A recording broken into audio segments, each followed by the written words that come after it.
Hi, Namaskara. Nanima RJ Pradeep. Idu Meyer Organics Prescription for Change, supported by KDPMA and Embiotics Laboratory Private Limited, an initiative by 92.7 Big FM. ನಮ್ಮ ಜೊತೆ ಇದ್ದಾರೆ ಇವತ್ತು ಹರೀಶ್ ಜೈನ್ ಅವರು, immediate past president of KDPMA ಹಾಗೂ director of Embiotic Laboratory Private Limited. Sir, welcome to our show, sir. Thank you. How are you, sir? That's all good. Thank you. Sir, can you brief about you and your company? I am Harish Jain, Director of Embiotic Laboratories Private Limited, Bangalore. We are a 32-year-old pharma manufacturing company, and we make a range of pain management drugs, antibiotics, psychiatric drugs, gastrointestinal drugs, and our company is known for the quality of the products which are being manufactured and sold across the country. So ಲೈಫಲ್ಲಿ ನಮಗೆ ತುಂಬ second chances ಸಿಗುತ್ತೆ, ಆದರೆ expiry medicines ಬಂದಾಗಲ್ಲ. So we get more second chances in our life, but not with expiry medicines. Your thoughts on that? More than the expired medicine, that God has given us such as a beautiful life, and this life we have only one week. There is no second chance. Now, when we look at medicines, whether unused or expired medicines, what will happen is how we dispose of.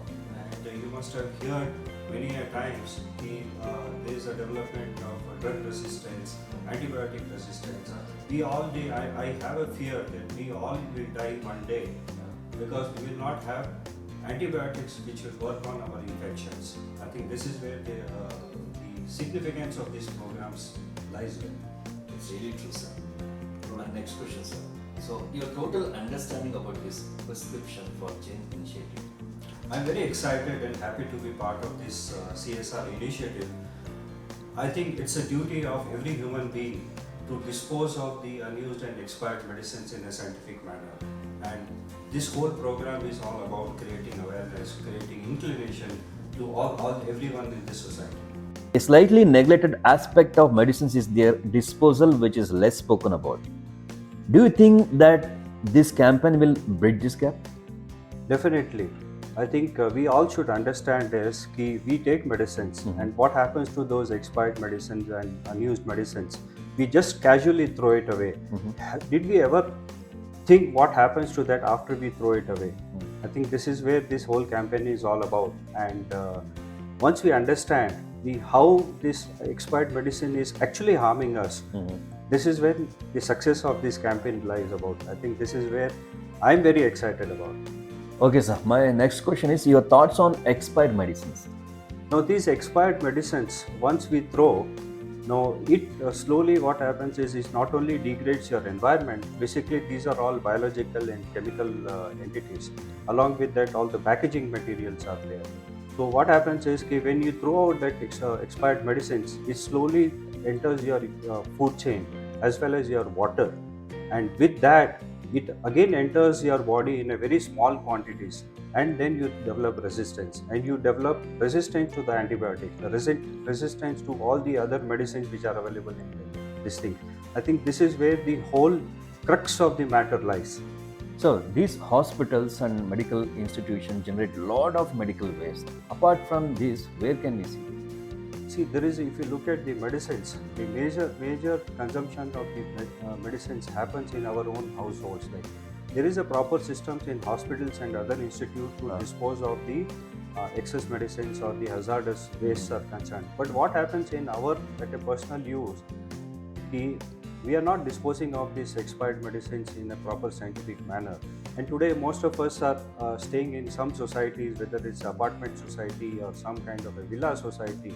Now, this is where the importance of resident welfare associations, which is very important, to collect all those expired medicines and other medical waste and dispose of these hazardous substances in a very scientific manner. I think that is where the future of this disposal of expired medicine lies about. Now, another thing what happens is many of us, we understand these medicines and expired medicines are mostly organic in nature, or something have vitamins and calcium. What we do is we put it to plant by dissolving in water and put it to plants.